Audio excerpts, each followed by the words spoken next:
네, 자, 그러면은 저번에 편집점을 안 잡았더니 편집하기가 좀 어려워서 좀 잡을 것 같아요, 앞으로. 자, 아무튼 뒤에 앉으신 분들은 수업을 들을 의지가 있으신 거겠죠? 네. 네, 거기서 지금 멀다고 안 들으시면 안 돼요. 아시죠? 자, 일단 오늘은 이제 단원이 바뀌었어요. 대단원, 2단원이고 사회화에 대해서 소개해 드릴 겁니다. 목소리 잘 들리시죠? 뒤에도? 네, 좋습니다. 자, 일단 지난 시간에 배운 내용을 복습을 해볼게요. 우리가 지난 시간에 뭐 배웠죠? 가치 개입, 가치 중립이랑 또 과학적 태도를 배웠었습니다. 과학적 태도 4가지가 있었죠. 뭐뭐 있었죠? 개방적 태도 있었고, 객관적 태도 있었고, 상대주의적 태도 있었고, 성찰적 태도가 있었습니다. 자, 이런 4가지 과학적 태도가 필요한 이유는 어떤 연구를 위해서? 객관적 연구를 위해서 필요하다고 말씀을 드렸었어요. 근데 이게 수능에서 나오는 건 아니니까 그냥 이런 게 있구나 정도 해서 내신용으로 여러분 챙겨가시고, 이제 우리 수능에서 나오는 건 이 가치 대입과 가치 중립 개념이었습니다. 자, 원래 연구를 진행할 때 연구자의 가치가 들어가면 돼요, 안 돼요? 안 돼요. 왜? 연구자의 가치가 들어가는 순간 연구에 뭐가 떨어지니까? 연구의 신뢰도, 객관성이 떨어지니까 원래 들어가면 안 되는데, 연구는 누가 하는 거예요? 우리 연구자가 하니까 어쩔 수 없이 사람의 생각이 들어갈 수밖에 없겠죠. 그래서 불가피하게 가치 개입이 용인되는 단계가 있고, 그래도 가치 개입이 절대로 허용 안 되는 단계가 있다고 말씀을 드렸죠. 자, 그럼 여기 나와 있는 연구 주제, 가설 설정, 연구 설계 단계는 연구자의 가치 뭐가 불가피해요? 가치 개입이 불가피합니다. 당연히 연구자의 관심 있는 주제를 고를 수밖에 없고, 가설이라는 것도 연구자가 생각하는 잠정적 결론이고, 연구를 어떻게 진행할지에서 전반적으로 정하는 연구 설계도 어쩔 수 없이 연구자의 가치가 들어간다고. 근데 이때는 들어가도 연구의 객관성이나 신뢰성을 크게 해치지 않는다고 판단을 한 거예요. 그리고 이 연구 설계 단계에선 중요한 게 2가지 우리가 기억해 두시라고 했는데, 자, 가설에는 영향을 주는 변수와 영향을 받는 변수 2가지가 있었죠. 뭐랑 뭐였죠? 독립변수랑 종속변수가 있었고, 이 독립변수랑 종속변수가 추상적인 개념일 때 측정 가능한 개념으로 이렇게 바꿔주는 과정이 필요한데 그걸 뭐라 한다? 그 개념의 조작적 정의 단계가 바로 연구 설계 단계에서 이루어지는 거고요. 자, 연구 설계했으면 그 다음에 뭐 한다고 했죠? 기억나요? 우리 단계 배웠잖아요. 자료를 수집한 거예요. 자, 자료를 수집하기 위해서는 일단 뭐부터 정해야겠어요? 맞아, 자료 수집 방법을 선정을 하는 단계가 있습니다. 그게 연구 설계 단계였다는 거. 이 정도 기억을 해두시고, 질적 연구의 탐구 절차는 안 외우셔도 되는데 양적 연구의 탐구 절차는 수능에서 물으니까 외워두셔야 됩니다. 기억을 해두시고, 그 다음에 자료 수집, 분석, 결론 도출, 일반화 이 단계에서는 뭐가? 가치 중립을 지켜야 한다고, 반드시 지켜야 한다는 거. 그래야 연구의 객관성과 신뢰성이 확보된다는 거 기억을 해두시면 되고요. 그 다음에 다음 단계로 이제 연구 결과의 활용 단계가 있었죠. 이때는 다시 뭐가 가능해져요? 가치 개입이 가능해져요. 이미 연구가 끝났기 때문에 이때 연구자의 가치가 들어가도 연구의 신뢰성 객관성을 해치지 않는다라고 말씀을 드렸네요. 이 정도 내용 기억을 해주시면 되겠고요. 자, 이제 오늘 수업인데요. 이거 혹시 좀 옛날 영화인지 무슨 영화인지 알아요? 이거 늑대소년이라는 영화예요. 자, 늑대소년에서 이제 주인공 역으로 나온 송중기 씨가 이 영화 중에서 말을 해요, 못해요? 못해요. 마지막에 가지마인가 한마디 한다면서요. 근데 이분은 어쨌든 극 중에서 말을 못합니다. 늑대소년이니까. 그럼 왜 이분이 말을 못하는 걸까요? 늑대라서? 자, 아니야. 우리 배울 개념으로 적용을 해서 설명을 해야죠. 자, 우리 뭐가 안 돼 있기 때문에 말을 못하는 거예요? 그렇죠. 사회가 안 돼 있기 때문에 이분이 말을 못하는 거였죠. 그래서 오늘은 이런 사회의 전반적인 내용을 제가 소개를 해드릴 거고, 내용이 별로 어렵지 않아요. 쉽습니다. 그래서 사회의 개념을 우리가 이론적 관점에서 소개를 해드릴 건데, 자, 관점은 여러분들이 떠올리셔야 하는 것들이 있습니다. 일단 세상을 크게 보는 거시적 관점과 좁게 보는 미시적 관점이 있어요. 자, 거시적 관점은 대표 떠오르는 이론 2개. 기능론이랑 갈등론이고요. 자, 미시적 관점은 수능에서 하나 빠졌으니까 우리가 알아야 할 건 상상론입니다. 상징적 상호작용론. 우리가 배웠던 이 이론을 가지고 이 사회라는 녀석을 어떻게 바라보는지 제가 소개해 드릴 거고요. 이게 수능에서 계속 나와요. 제가 여러분 영상 열심히 들은 친구들은 기억하실지 모르겠는데, 이 기능론 갈등론 파트 같은 경우는 수능에서 심할 경우 세 문제가 나오기도 합니다. 다양한 주제로 적용을 해서 바라볼 수 있기 때문에 이 파트가 그만큼 중요해요. 그래서 앞으로 여러분들이 지겹다라는 생각이 들 정도로 계속 강조해서 말씀을 드릴 거고요. 그 다음에 사회학 기관도 수능에서 나오거든요. 요거까지 제가 소개를 해드릴 예정입니다. 자, 그러면 일단 학습지를 세워보죠. 자, 사회학 의미를 보면요. 동글뱅이 1번. 사회 구성원들과의 상호작용을 통해서 사회 생활에 필요한, 자, 여기 밑줄. 지식, 기술, 규범, 가치 등을 학습하는 것. 여기다 밑줄을 쳐주시고 이거를 사회화라고 하겠죠. 뭐 사회화는 간단해요. 우리가 이미 알고 있는 내용이죠. 우리가 사회를 살아가는 데 필요한 지식, 가치, 규범들, 그런 기본적인 내용들을 배우는 과정이 사회화고요. 자, 근데 똥물뱅이 2번이 좀 중요하네요. 자, 사회 변화에 따라 밑줄. 자, 사회 변화에 맞추어서 과거와는 다른 새로운 지식, 가치, 규범 등을 내면화하는 것을 뭐라고 할까요? 혹시 단어를 유추할 수 있겠어요? 다시 배우는 거니까 한 글자로 줄여서 제사회. 그렇죠. 재사회화라고 합니다.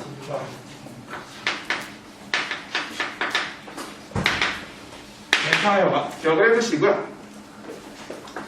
3번이 없을 건데 제가 추가로 하나 써드릴게요. 얘기사회화라는 녀석도 있어요. 학습지에서 추가로 써주세요. 얘기사회화. 자, 이런 식으로 학습지에 없는 내용을 수업 때 이렇게 판서로 보충하는 경우가 좀 있는데, 이거는 이제 제 수업 열심히 들은 친구들만 시험 맞으라고 이렇게 일부러 제가 좀 안 넣는 것들도 있어요, 일부러. 그래서 그것도 판서를, 필기를 잘 하시면 좋을 것 같고. 자, 이건 제가 이제 사진 자료를 또 하나 준비한 건데, 이거 혹시 포스터 보여요, 멀리서도? 자, 뭐 하고 있는 거예요? 지금 이 친구도 어떤 친구들이죠?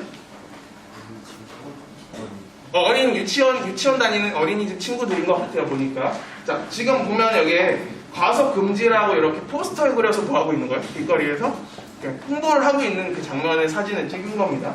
그 다음에 이 친구들 지금 길거리 건너면서 뭐 하고 있어요? 횡단보도 건너면서 이렇게 손을 들고 있어요. 혹시 여러분들 중에 횡단보도 건너면서 손 들고 건너는 친구도 있어요? 수환이 어떻게 그렇게 대놓고 거짓말을 하는지 모르겠네요. 지금 거의 다 안 그럴 텐데 여러분들도 유치원 때 이렇게 손 들고 건넜던 적이 있죠. 자, 이런 식으로 유치원 같은 데에서 여러분들은 뭘 배웠어요? 예절도 배웠고 교통법규도 배웠고, 그러니까 우리가 기초적으로 이 사회를 살아가는 데 필요한 다양한 지식과 가치 규범들을 우리가 자연스럽게 배웠잖아요. 그 배우는 과정이 뭐라는 거예요? 그게 사회화인 거고요. 그 사회화가 이제 다시 이루어졌을 때 우리는 그걸 재사회화라고 하는데, 자, 재사회의 핵심은 다시예요. 다시. 이거의 핵심은 다시. 다시라는 단어가 포인트입니다. 얘기사회의 포인트는 미리거든요. 이 두 개도 추가로 써주세요, 판서로. 자, 사회가 변했습니다. 그럼 그 사회 변화에 적응하기 위해서 필요한 내용을 배워야겠어요? 안 배우겠어요? 당연히 배워야겠죠. 그 배우는 과정이 바로 재사회화입니다. 가장 대표적인 사례가 이게 있겠네요. 지금 뭐 하고 있는 거예요? 누가 인터넷을 배우고 있어요? 노인들. 노인들? 네, 노인들도 맞는 표현인데 뭔가 표현이 좀 별로인 것처럼 보여지네. 어르신들, 할머니, 할아버지 분들이 컴퓨터를 배우는 거예요. 과거엔 컴퓨터가 있었어요? 없었어요? 있어요. 없었잖아요. 근데 이제 사회 변화가 생기면서 정보사회에 접어들면서 컴퓨터라는 물건이 생겨났습니다. 근데 요즘에 이 사회를 살아가는데 컴퓨터 없이 살기가 쉬워요? 어려워요? 어렵잖아요. 지금 이 수업 자체도 컴퓨터로 이루어지고 있고, 이 컴퓨터 수업이 가능하니까 온라인 수업이 지금 진행이 되는 거겠죠. 그러다 보니까 어쩔 수 없이 이 사회 변화에 적응하기 위해서 필요한 내용을 배우는 과정이 필요해요. 그게 이제 재사회화라고 하는 거고요. 그 다음에 요거는 뭐 배우시는 거예요? 어르신들이 이제 스마트폰 배우는 거죠. 여러분들 막 버스 타고 갈 때 보면서 어르신들 이렇게 돋보기 안경 끼시고 이렇게 스마트폰 하는 거 본 적 있으세요? 저희 어머니만 해도 벌써 나이가 연세가 60이 훌쩍 넘으셨기 때문에 보면 잘 안 보이면서 하면서 요즘에 유튜브에 빠져가지고 막 영상 많이 보더라고요. 그래서 그거 보지 말고 내가 정샘 투어 보라고 막 그렇게 뭐라 했는데 쓸데없는 거 보고 계시길래 아무튼 이런 식으로 이제 어르신들이 다양한 이런 스마트폰 통해서 여러 가지 SNS도 하시고 유튜브도 보는 거, 이런 것들이 다 재사회를 통해서 적응을 하셨다고 보시면 될 것 같아요. 별로 어렵지 않고요. 그 다음에 이제 얘기사회화 같은 경우는 핵심이 미리 변하는 겁니다. 그러니까 얘기사회화의 정확한 정의를 말씀드린다면, 앞으로 여러분들이 속하게 될 집단이 있겠죠. 그 집단에서 요구하는 행동 양식이나 지식들을 미리 배우는 과정이 바로 얘기사회예요. 자, 여러분들 이렇게 열심히 수업 듣고 공부하시는데 이렇게 열심히 준비하시면 여러분들 2년 뒤에 다 어디 갈 수 있어요? 군대. 2년 뒤에 바로 군대 갈 거예요? 군대 말고 2년 뒤에. 그렇죠. 여러분들 목표한 대학이 있을 거 아니에요. 그 대학에 다 진학을 하실 겁니다. 미리 축하드리고요. 네. 감사합니다. 네. 아무튼간 근데 이제 여러분들이 대학에 붙으면은 바로 대학을 다니는 게 아니에요. 가기 전에, 대학을 다니기 전에 여러분들이 배우는 과정이 있는데 혹시 어디 가는지 알아요? 네? 그러니까 대학을 이제 개강하기 전에 여러분들 방학 때 모여가지고 뭐 하는 게 있어요. 혹시 들어봤어요? OT, 신입생 OT, 오리엔테이션이라고 하죠. 그래서 OT는 사실 영어로 오리엔테이션이라고 했지만 사실은 한글로는 오시면 토해요라는 그런 의미를 갖고 있어요. 그래서 술을 마시기 때문에 그냥 하루 종일 술 마셔서 이렇게 토하게 되고 막 그런 걸 이렇게 얘기하는데 별로 안 재밌네요. 어쩔 수 없죠. 자, 아무튼간 그래서 그 OT에서는 이제 여러분들이 대학 생활에 적응하기에 필요한 다양한 방법들을 배우게 됩니다. 뭐 수강 신청하는 법도 배우고요. 학교 건물 위치도 배우고 학교에서 이렇게 수업 듣는 뭐 어떤 교수님이 좋은지 아무튼 대학 생활에 적응하기 위해 필요한 내용들을 배우는 과정이 되는데 이제 이런 신입생 OT 같은 게 대표적인 얘기사야가 되는 거고요. 아까 여러분들이 그 답변하셨던 것 중에 군대 있었잖아요. 자, 여러분들이 이제 몇 년 후에는 이제 신체에 별 문제가 없다면 다 군대에 입대를 하시겠죠. 그것도 미리 축하드릴게요. 근데 이제 군대를 가면 바로 자대 배치받는 게 아니에요. 어디 들리죠? 훈련소. 맞아, 신병훈련소를 들립니다. 그래서 군대에서 쓰는 언어부터 해가지고 총 쏘는 법도 해서 제식부터 해서 예절부터 해서 다양한 과정들을 다 배운단 말이에요. 그것도 대표적인 예기사야의 사례가 되는 거예요. 그래서 예기사야는 여러분들이 앞으로 속하게 될 집단에서 요구하는 행동 양식을 미리 배우는 과정으로 생각을 하시면 됩니다. 그 다음에 교과서에는 탈사회화도 소개하고 있어요. 탈사회화는 뭐 하는 걸까요? 사회를 벗어나는 거. 사회에서 벗어난다? 아닌데. 자, 교과서 한번 찾아볼까요? 여러분들이 대답을 못하시니까. 교과서 몇 페이지냐면은 55페이지입니다. 기존의 습득한 규범이나 생활 방식을 버리는 과정을 탈사회화라고 한대요. 자, 북한에서 새로 이렇게 건너서 이제 우리 남한에 적응하시는 이런 이제 이주민 분들 있잖아요. 새터민 분들이라고 하나요? 자, 이분들은 뭘 버려야 할까요? 북한 사회. 북한 사회에서 사용했던 그런 표현들이나 언어나 습관들을 버려야지만 이 남한에 잘 적응할 수 있겠죠. 또 이런 식으로 새로운 사회에 적응하기 위해서 기존의 것들을 버리는 과정을 탈사회화라고 한대요. 그래서 이 내용까지 기억을 해두시면 될 것 같습니다. 사회화는 어렵지 않고요. 지금 우리가 이렇게 살펴보는 사회화를 우리가 아까 복습했던 그 세 가지 관점으로 이제 바라볼 수가 있어요. 이 세 가지 관점은 사회화를 어떻게 바라보는지 한번 살펴보겠습니다. 그럼 민창아 여기까지 하고 잠깐 끊을게요. 네, 감사합니다. 그러면은 우리가 제가 바로 빈칸에 써드리지 않고 여러분들이 이 빈칸에 들어갈 알맞은 관점을 찾아볼 건데요. 자, 빈칸이 뚫려 있긴 해요. 근데 동글뱅이 1번에 들어갈 알맞은 관점은 뭘까요? 여러분들이 배웠으니까 한번 찾아보세요. 뭘까요? 1번이? 기능문 맞아요? 네. 왜 자신이 없어? 왜 아니요라고 해요? 자, 맞는 것 같아요? 어떤 단어가 키워드입니까? 합의. 합의. 또 안정과 질서. 그렇죠. 안정, 질서, 합의, 했다, 동그라미.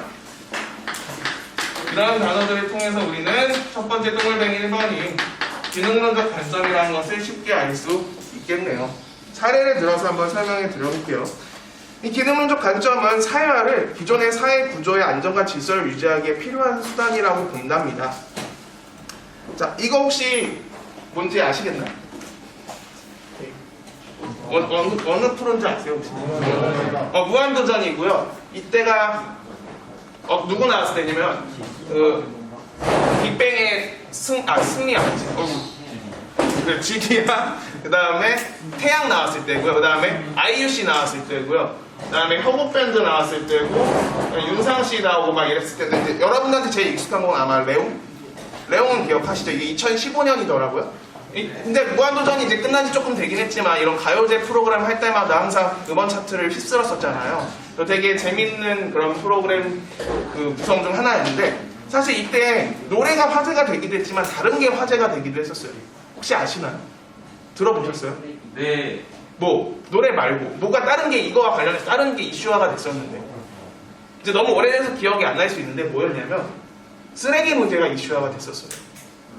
이게 공연장 끝나고 다음 모습인데요. 이 공연을 즐기러 왔던 모든이라고 하면 안 되지. 아무튼 거기에 공연에 참여했던 이런 일반 관객분들이 쓰레기를 다 이렇게 일방적으로 다 버리고 가버린 거예요. 그래서 무한도전 스태프분들이랑 이렇게 거기 이렇게 관계자분들이 저걸 다 청소하고 갔다고 들었어요. 지금 이분들은 뭐가 안 된 걸까요? 인성, 개념. 쉽게 말하면 자, 우리가 공연을 보러 가면 기본적으로 지켜야 하는 뭐가 있어요? 공연? 예절, 에티켓인데 이 에티켓이 뭐가 안 된 거예요? 오늘 우리가 배운 개념을 치면? 습득, 사회화가 안 된 거죠. 공연 질서를 우리가 잘 사회화를 했다면 이분들이 이렇게 쓰레기를 함부로 버리지 않았을 거고 이렇게 더러워지는 문제가 나타나지 않았겠죠. 자, 공연을 즐기러 가면 우리는 뭘 지켜야 돼요? 자, 영화로 한번 해봅시다. 공연은 조금 좀 익숙치 않으니까. 영화 관람할 때 우리는 앞사람 뭐 하면 안 되죠? 차면 안 돼요. 발로 차면 안 돼요. 그 다음에 또 뭐 하면 안 되죠? 핸드폰 하면 핸드폰 하면 안 되고 애정행각도 하면 안 되고요. 이런 식으로 다양한 예절들이 있잖아요. 공연 에티켓들이 있는데 이런 거 우리가 잘 습득해서 사회화를 통해서 잘 습득하면 당연히 그 에티켓들을 우리가 잘 지키게 될 거고요. 그럼 공연 질서도 당연히 잘 유지가 되겠죠. 이걸 좀 더 확대한다면은 우리가 이 사회를 살아가는 데 필요한 다양한 지식과 가치와 규범들이 있는 거예요. 규칙들이 있는데 그 규칙들을 우리가 사회화를 통해서 뭐 할 수 있다고 보는 거예요? 기능론은 우리가 그걸 잘 습득할 수 있다고 보는 겁니다. 그럼 우리가 이 잘 습득된 규칙과 규범들을 어떻게 하겠어요?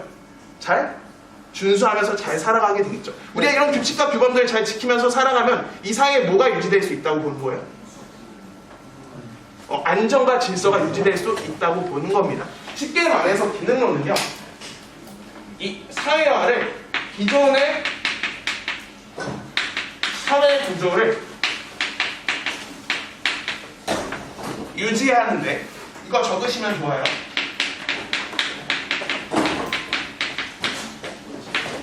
기존의 사회 구조를 유지하는데 기여한다고 보는 거예요.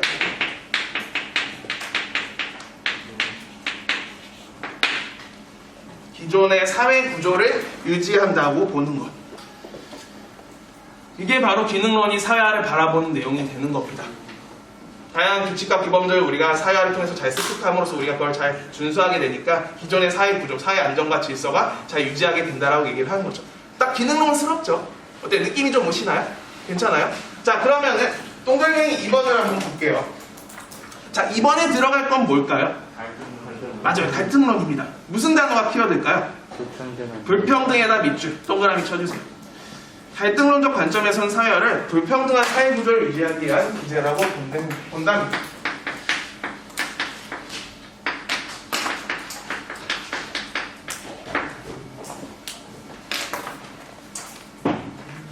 자, 다음 사례를 보죠. 이 책은 레오카츠라는 분이 서술한 법은 왜 부조리한가에 대한 그런 내용을 담고 있는 책이에요. 여러분들 법 내용 잘 알아요? 아니요. 잘 모르지만 여러분들한테 이 법은 어떻게 인식이 되어 있어요? 법은 모든 만인에게 평등하다고 느껴지시나요? 좀 어떻다고 느껴져요? 약간 좀 불평등하다고 느껴져요. 왜 그런 걸까요? 왜 법은 모두에게 평등해야 되는데, 모두에게 공통되게 적용되니까 당연히 평등해야 되는데 왜 불평등한 거죠? 이 법을 누가 정했기 때문일까요? 사람인데 어떤 사람? 소수가. 자, 갈등론의 표현을 빌려서 표현을 해보자고요. 맞아요. 소위 말하는 지배 집단이 정했기 때문에 누구한테 유리할 수밖에 없는 거예요. 그분들 지배 집단에게 유리하게끔 구성이 되어 있는 거예요. 그러다 보니까 우리는 대다수가 어떤 집단에 속해요? 피지배 집단에 속하니까 우리 피지배 집단에 속하는 우리들은 그 법의 그러한 이점들을 이렇게 활용할 수가 없잖아요. 그래서 불평등하게 느껴질 수밖에 없는 거죠. 그래서 이게 참 안타까운 현실이었는데, 카라멜 마키아토님, 제 시급보다 더 비싸시네요 라는 이런 문구가 있었어요. 자, 요즘은 최저시급이 좀 많이 올랐거든요. 얼마인지 아세요? 8,350원은 올랐어요. 제가 20살 때가 2007년이거든요. 저 그때 최저임금 얼마였을 것 같아요? 4,000원? 3,000원? 얼추 접근했네요. 제 최저임금은 3,500원이었습니다. 근데 카라멜 마키아토가 한 잔에 얼마예요? 보통 이제 5, 6,000원 정도 하고, 이제 제주에 특이하게 있는 A바운만 좀 가격이 좀 저렴하죠. 일반적으로 일반 카페 가면 좀 맛있는 커피 마시면 기본 6, 7,000원까지 요즘에 하는 추세니까 내가 2시간을 일해야지만 겨우 카라멜 마키아토를 한 잔 먹을 수 있었던 거예요. 근데 그때 당시 제가 20살 때도 카라멜 마키아토 가격은 큰 차이가 없었거든요. 4, 5,000원 이상이었거든요. 그래서 이거는 이제 시급의 이렇게 변화 추이를 제가 이렇게 보여드리는 건데, 이렇게 2009년이 4,000원이었대요. 그러니까 전 대학생이 2009년이 아니라 2007년이었으니까 3,500원부터 시작해서 8,650원까지. 와, 시급 엄청 많이 올랐네요. 그럼 여러분들 이 시급이면 충분해요? 어때? 이거 충분한 것 같아요? 아니지 않아요? 자, 여러분들이 대학교 가서 이제 아르바이트를 하게 될 거예요. 다양한 사회 경험을 쌓기 위해서. 여러분들을 1시간 쓰는데 드는 비용, 여러분들 고용하는데 드는 비용이 8,350원이랍니다. 여러분들의 1시간의 가치가, 노동의 가치가 8,350원밖에 안 돼요. 더 비싸요. 여러분들은 훨씬 더 가치 있고 소중한 사람들이잖아요. 더 가치가 있어요. 더 많은 돈을 받고 일을 하셔야 되는 분들인 겁니다. 근데 왜 우리는 고작 8,350원을 받아야 하죠? 이 시급 누가 정했습니까? 대통령. 지배층. 소위 말하는 지배 집단이 정한 거죠. 갈등론의 표현을 빌리자면. 근데 사실 여러분들 이 시급 변화 보면서 8,350원이 싸다고 생각했어요? 아니요. 와, 8,350원. 시급 엄청 많이 올랐네 하면서 여러분들 되게 뿌듯해하지 않았나요? 여러분들 이게 마치 많이 오른 것처럼 느끼는 거는 여러분들이 지금 뭐가 되어 있는 거예요? 마치 이 시급이 충분한 것 마냥 뭐가 되어 있다? 자연스럽게 사회화가 되어 있는 거예요. 그러니까 이 학교에서는 이러한 불평등한 법의 내용을 마치 당연한 것 마냥, 여러분들이 지켜야 하는 것 마냥, 지켜야 하는 내용인 것 마냥 여러분들이 가르치고 있다는 거죠. 그러다 보니까 여러분들은 이러한 불평등한 법의 내용을 파악을 못하고 마치 이게 당연한 것 마냥, 우리가 받아들여야 하는 것 마냥 자연스럽게 내 걸로 받아들이고 있다는 거죠. 그러다 보니까 이거의 문제를 파악하지 못하고 이거를 잘 지키게 되는 거죠. 그럼 여러분들이 이 불평등한 법 내용을 그냥 그대로 지키고 따라가면은 이 기존의 불평등은 어떻게 되겠어요? 깨지지 않아요. 사라지지 않고 깨지지 않고 계속 되풀이 되겠죠. 그래서 이제 갈등론이 말하는 사회화의 핵심은 뭐냐면요. 사회화는 정리해 드릴게요. 기존의 불평등 구조를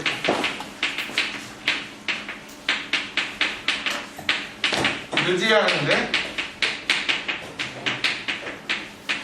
기여한다고 보는 거예요.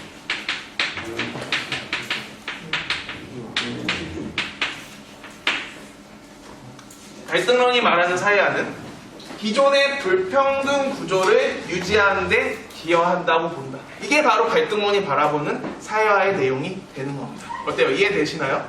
자, 아직 못 적으신 분들 위해 다시 한번 불러드릴게요. 기존의 불평등 구조를 유지하는 데 기여한다고 본다. 자, 둘이 공통점이 있죠. 둘 다 거시적 관점에 해당하는 이론이니까 사회화를 바라볼 때도 뭐에 초점을 맞췄어요? 사회 구조에 초점을 맞췄습니다. 근데 그 다음 이론은 우리가 아직 내용을 안 봤지만 뭐가 남았어요? 상징적 상호작용론이 나왔으니까 얘네들은 구조에 관심이 있어요? 없어요? 없어요. 개인의 행위나 상호작용에 관심이 있으니까 사회를 좀 다르게 바라볼 거예요. 자, 그러면은 학습지 빈칸을 일단 채워볼게요. 자, 3번은 일단 상징적 상호작용론이고요. 자, 상상론이라고 적을게요. 보니까. 자, 상상론은 여기는 빈칸을 제가 하나 더 뚫어놨네요. 사회 구성원 간에 무엇을 통해서 사회화가 이루어지는 과정에 초점을 둘까요? 그렇죠. 상호작용. 결국엔 이론 명칭에 핵심이 들어있습니다. 다른 사람들과의 상호작용 과정을 통해서 사회화를 설명하는 게 바로 상상론이에요. 자, 이론의 색채가 그대로 들어가 있죠. 자, 그럼 설명을 드려보겠습니다. 자, 이거는 누구와 누구인 것 같아요? 부자 관계인 것 같죠? 아빠랑 자식 관계인 것 같고요. 그 다음에 요거는 또래 친구인 것 같아요. 어린 소꿉놀이 때 봤던 그런 친구들. 자, 여러분이 지금 기본적으로 가지고 계시는 성격이나 가치관, 생각들 다 누구한테 배웠나요? 주변 사람들. 특히 어렸을 때 누구의 영향을 많이 받았어요? 부모님과 가족들, 친한 친구들의 영향을 많이 받았고, 지금도 여러분들은 그런 성격을 형성해 가는 과정이니까 또래 친구들과의 상호작용을 통해서 되게 많은 것들을 습득하고 계시죠. 자, 이렇게 또래 친구들과 이렇게 서로 상호작용하는 과정, 이렇게 서로 관계를 맺어가는 과정에서 우리의 기본적인 성격이나 가치관들이 형성이 되는데요. 이러한 가치관이 형성되는 과정을 설명하는 이론이 바로 상상론이라고 보시면 될 것 같아요. 그래서 제가 재밌는 사례로 이걸 하나 갖고 왔는데, 이거는 옛날에 인기를 좀 끌었었던 슈돌이라는 프로그램이고요. 이 친구 누군지 아시나요?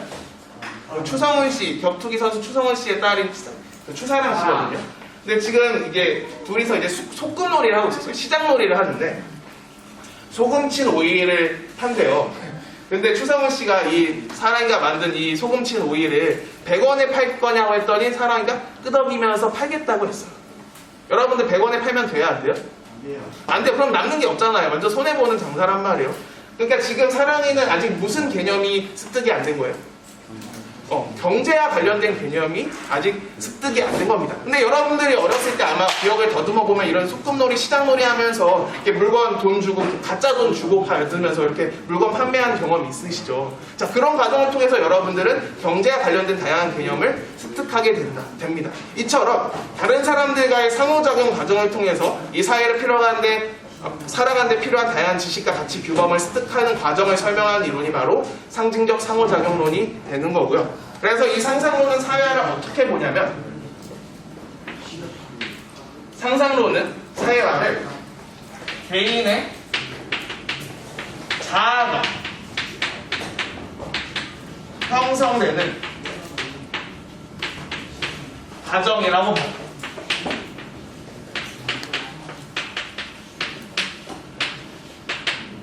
상상론은 사회화를 개인의 자아가 형성되는 과정이라고 본답니다. 이게 이제 상상론이 바라보는 사회화예요. 어때요? 어렵지 않죠? 지금 우리가 배웠던 기능론, 갈등론, 상상론을 사회화라는 개념에 적용시켜서 우리가 사회화를 살펴봤어요. 이처럼 우리가 배운 이 세 가지 이론이 앞으로 나올 다양한 사회 문화 현상에 적용을 해가지고 되게 다양한 측면에서 우리 수능에서 나오게 됩니다. 그래서 이 파트가 중요한 거고 제가 계속 강조를 하고 있는 거예요. 자, 그러면 이제 다음 개념인 사회화 기간에 대해서 소개해 드릴 거고요. 영어 민창 한 번만 끊어줘. 자, 그러면 다시 집중을 해서 사회화 기간에 대해서 소개를 해드리겠습니다. 자, 일단은 학습지를 채워볼게요. 자, 동글뱅 1번을 봅시다. 사회화 자체를 목적으로 밑줄.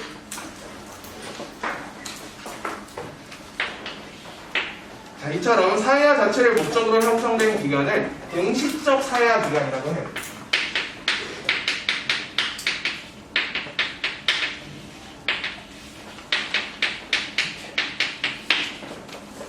그 다음에 근데 사회화를 목적으로 결성된 집단은 아니지만 사회화에 영향을 미치는 집단, 여기다 밑줄. 사회화가 목적은 아닌데 사회화에 영향을 주는 집단이 있거든요. 그거를 비공식적 사회화 기간이라고 합니다.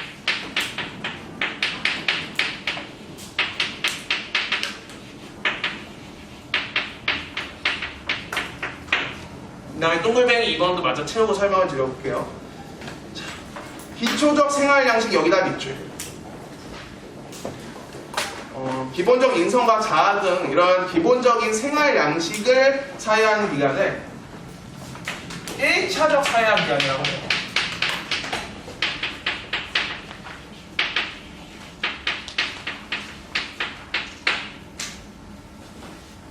(1차가) 있으면 그 다음 뭐도 있을까요? 2차. 그래서 전문적인 지식이나 정보에다 밑줄을 쳐주세요. 이처럼 전문적인 지식과 기술을 배우는 것을 우리는 2차적 사회화 기간이라고 합니다.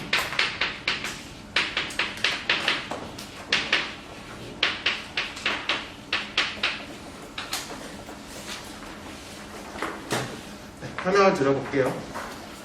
사회화 자체를 목적으로 형성된 사회화 기간을 뭐라 한다고요? 공식적 사회화 기간이라고 한대요. 대표적으로 뭐가 있을까요? 사회화 자체가 목적이에요. 맞아, 여러분들이 지금 다니고 계시는 학교예요. 그래서 제가 우리 오영고등학교 사진을 찍어가지고 가져왔습니다. 여러분들이 다니고 계신 학교도 공식적 사회화 기간이고요. 또 뭐가 있을까요? 애초에 가르치는 것, 사회화를 목적으로 형성된 겁니다.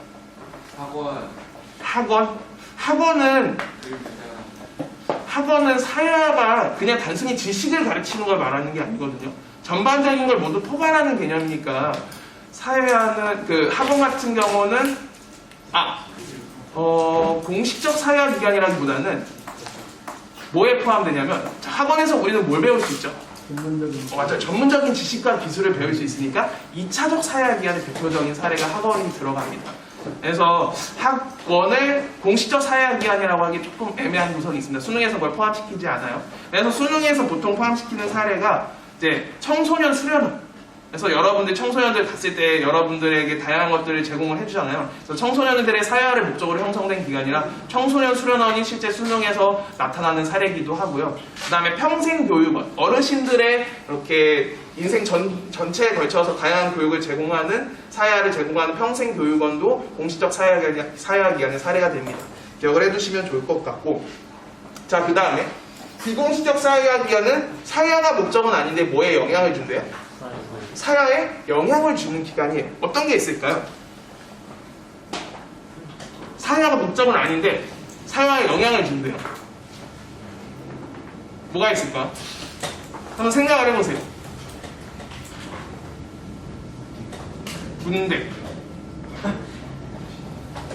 군대도 비공식적 사회화 기간이죠. 군대는 목적이 뭐예요? 국가를 지키는, 나라를 지키는 게 목적인데 군대에서 생활을 하다 보면 자연스럽게 뭐가 되죠? 자연스럽게 사회화가 돼요. 우리가 사회를 살아가는 데 필요한 다양한 지식과 규범들을 습득을 하게 되죠. 그러니까 방금 건이가 잘 말해준 거예요. 이런 군대에도 비공식적 사회화 기간의 사례가 되고요. 근데 조금 더 보편적으로 우리가 수능에서 많이 내는 거는 가족들은 목적이 사회화는 아니죠. 공적으로 뭔가 가르치는 게 목적은 아니에요. 그냥 모이는 것 자체, 결합 자체가 목적이라고 볼 수 있겠죠, 가족은. 근데 우리가 사실 필요한, 사회를 살아가는 데 필요한 다양한 내용들을 사실 가족들한테 더 많이 배웠잖아요. 사회화 목적은 아니지 사회에 영향을 많이 주는 거고요. 자, 여러분들한테 학교는 공식적 사회화 기관이지만, 자, 저한테 학교는 이게 학교가 아니라 뭡니까? 돈을 벌 수 있는 직장인 거죠. 자, 직장은 목적이 뭘까요? 뭔가 이윤을 추구하는 거예요. 돈을 버는 곳이 제일 큰 목적이 될 건데, 저 직장에서 사람들이 회사를 다니다 보면 자연스럽게 뭐가 돼요? 사회화가 되잖아요. 그래서 회사, 직장도 대표적인 비공식적 사회화 기관의 사례가 됩니다. 지금 여러분들 필기를 안 하네요. 그냥 머릿속으로 듣구나. 지금 이 수업이 그렇게 재밌는 차시가 아니어서 여러분들 집중력이 깨진 게 눈에 빡 보이는데, 이런 거 사례 불러줄 때 여러분들 적으셔야 돼요. 그냥 그 사례가 제가 시험에서도 낼 거고 수능에서도 나오니까요. 제가 괜히 시간을 투자하는 게 아닙니다. 집중을 유지해 주세요. 그 다음에 이거는 누굴까요? 이게 어떤 영화인지 혹시 알아요? 써니. 그러니까 쉽게 말하면 이제 친구들을 제가 말하고 싶었던 거예요. 사회문화에서는 이 친구를 또래 집단이라고 표현하는데, 이 또래 집단 같은 경우도 뭐에 해당하겠어요? 공식적 사회화 기관일까요? 친구들은 사회화가 목적은 아닌데, 여러분이 친구들이랑 어울리다 보면 다양하게 자연스럽게 다양한 내용들을 습득을 하게 됐잖아요. 그래서 이것도 비공식적 사회화 기관에 해당합니다. 기억을 해두시고요. 자, 그 다음에 2번을 보십시오. 1차적 사회화 기관이 뭘 배우는 곳이래요? 기초적인 생활 양식을 배우는 곳이랍니다. 그럼 기본적인 우리가 살아가는 필요한 가장 기초적이고 가장 원초적인, 우리가 살아가는데 꼭 필요했던 그런 내용들, 지식들 다 어디서 배웠나요, 사실? 어렸을 때? 가족들과, 그리고 어렸을 때 친구들한테 어울리면서 배웠잖아요. 그래서 이 가족과 또래 집단은 대표적인 비공식적 사회화 기관이면서 또 우리가 지금 배우고 있는 1차적 사회화 기관에 해당합니다. 자, 이 파트가 왜 어려운지 아시겠어요? 느낌이 좀 오시나요? 개념은 다른데 사례가 어때요? 겹쳐요. 여러분들 이제 다음에 사회 집단 파트를 배울 겁니다. 사회 집단이 수능에서 7가지가 나오거든요. 근데 그 7집단의 개념 명칭이 다른데, 분류 기준이 다른데 사례는 어떨까요? 사례는 다 같아요. 다 겹쳐요. 이 사회화 기관까지 포함해서. 그러니까 모든 개념을 묶어놓고, 예를 들어 학교라는 이 기억에다가 이 방금 배운 이 사회화 기관뿐만 아니라 다양한 7가지 사회 집단을 같이 물어버리는 거예요. 그럼 여러분들 이거 개념을 정확하게 정리를 안 하고 있으면 이 문제를 제대로 맞힐 수 있을까요? 못 맞힐까요? 당연히 못 맞히겠죠. 그래서 여기는 여러분들이 수능 직전까지 좀 어려워하는 파트예요. 그래서 이 개념을 제가 정리해드릴 때 머릿속에 좀 정확하게 박으시면 좋을 것 같고요. 자, 그 다음에 이제 자, 우리가 기초적인 걸 배웠어요. 그 다음에 우리가 뭘 배워야 할까요? 전문적인 걸 배워야겠죠. 그래서 기초적 생활 양식을 배우는 곳이 1차적 사회화 기관이고, 전문적인 지식과 기술을 알려주는 곳이 2차적 사회화 기관입니다. 그럼 이 2차적 사회화 기관의 대표적인 사례는 지금 우리가 다니고 있는 학교에서도 전문적인 지식과 기술을 배우죠. 그리고 여러분들이 아까 말씀하셨던 학원도 될 수 있고요. 그 다음에 교과서에서는 이것도 소개하고 있네요. 대중매체. 그래서 우리가 인터넷으로 되게 많은 것들을 배우고 있잖아요. 인터넷 강의, 온라인 강의도 하는 것처럼 이런 대중매체 같은 것도 이렇게 대표적인 2차적 사회화 기관에 해당한다는 걸 기억을 해두시면 될 것 같고요. 그래서 제가 이런 대중매체 보면서 배웠던 재밌는 지식 2가지 정도를 소개해드리려고 하는데, 여러분들 흑돼지 좋아해요? 저도 좋아해요. 저도 어제 흑돼지 먹고 왔는데, 이렇게 맛있는 흑돼지를 먹으면 다 좋지만 먹고 나오면 찝찝한 게 있어요. 내가 아끼는 옷에 뭐가 배죠? 냄새가 배요. 근데 빨기도 조금 애매하고 페브리즈 뿌려도 냄새 안 빠지는 것 같고, 이때 이 냄새를 빼는 꿀팁을 알려드리려고요. 어떻게 하면 되냐면요, 여러분들 샤워하실 때 보면은 수건거리 같은 거 다 집 샤워장 있잖아요. 거기에 이제 옷걸이에다 내가 입고 갔던 겉옷을 이렇게 걸어놓고, 그 샤워실 벽면에다가 이렇게 같이 옷을 걸어놓고 멀찍이 떨어져서 샤워를 하면은, 샤워하면서 뭐가 나오죠? 수증기가 나오잖아요. 그 수증기가 이제 옷에 스며들면서 그 냄새를 다 빨아들였다가 이게 기화하면서 냄새를 다 이렇게 날려버린대요. 그래서 굳이 페브리즈를 안 뿌려도 옷에 밴 고기 냄새가 다 빠진다고 하더라고요. 신기하지 않아요? 제가 해봤는데 진짜 빠지더라고요. 그래서 이런 팁도 하나 있고요. 그 다음에 지금 민석이가 되게 호기심이 가득한 눈빛으로 보고 있는데, 자, 민석이가 제일 좋아하는 것 중에 하나가 과자거든요. 지금 과자 잘 안 먹고 있어요? 네, 안 먹어요. 지금 민석이가 다이어트 중이거든요. 그래서 지금 벌써 5kg 빠졌대요. TMI이긴 한데, 아무튼간 이제 과자를 사실 우리가 되게 좋아하잖아요.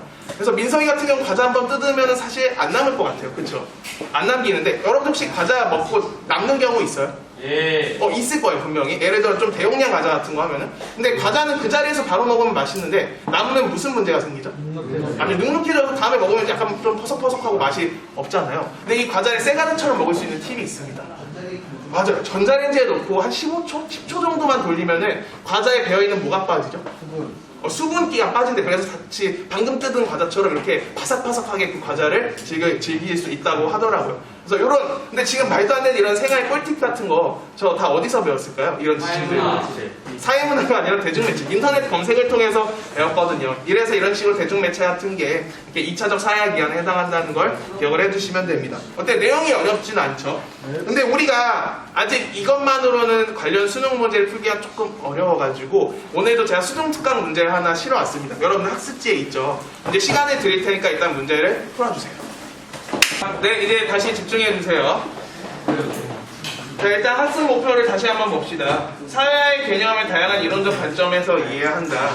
자, 제가 이제 문제 푸는 시간에 질문을 받았는데 선생님 오늘은 키워드 따로 없나요? 정리 안 해주시나요? 라고 질문을 받았어요.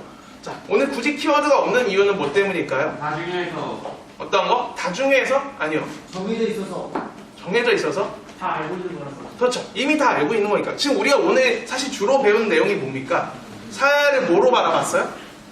이미 배웠던 기능론과 갈등론과 상상론의 관점으로 바라본 거잖아요. 그 세 이론의 키워드는 제가 이미 그 파트 때 소개해드렸으니까 굳이 키워드를 정리해드리지 않은 거고요. 그 다음에 이 사회학 기한 파트는 키워드가 있는 게 아니라 제가 아까 소개해드렸던 사례들을 외우시면 되기 때문에 키워드가 따로 존재하지 않습니다. 그럼 오늘의 수업의 유일한 키워드는 얘라고 보시면 되겠네요. 제 사회의 핵심은 사회 변화에 적응하기 위해서 필요한 내용을 어떻게 배우는 거? 다시 배우는 게 핵심이에요. 근데 얘기사야의 핵심은 여러분들이 앞으로 속하게 될 집단에서 요구하는 행동 양식을 어떻게? 미리 배우는 게 핵심입니다. 요 두 개가 키워드라고 볼 수 있겠네요. 기억을 해두시고요. 자, 그러면은 이제 바로 문제를 볼게요. 자, 여러분 답 뭘로 갔어요? 3번. 아니 답을 물은 게 아니라 답으로 들었나? 값을 무슨 관점으로 가셨어요? 기능론이요? 왜요? 사회에서. 그렇죠. 답은 자, 한 사회에서 통용되는 가치와 규범 및 행동 양식들을 학습하는 과정이 사회라고 봤는데 이게 무엇을 위해서? 사회 질서를 유지시키는 데 기여한다라고 얘기를 했으니까 당연히 답은 기능론이 되는 거고요. 자, 을은요? 을은 갈등론입니다. 뭐가 키워드예요? 맞아요. 가진 집단 이코르 무슨 집단? 지배 집단이 되는 거고요. 있는 분들을 말씀하시는 겁니다. 그래서 이분들이 가진 이익을 지켜내기 위해서 현재 상태를 유지하거나 강화하기 위한 내용을 전달하는 과정이래요. 그러니까 바꿔 말하면 기존의 불평등한 내용을 전달하는 과정이 사회화라고 표현을 했네요. 그래서 누구의 문화를? 지배 집단의 문화를 정당함으로써 뭘 재생산한대요?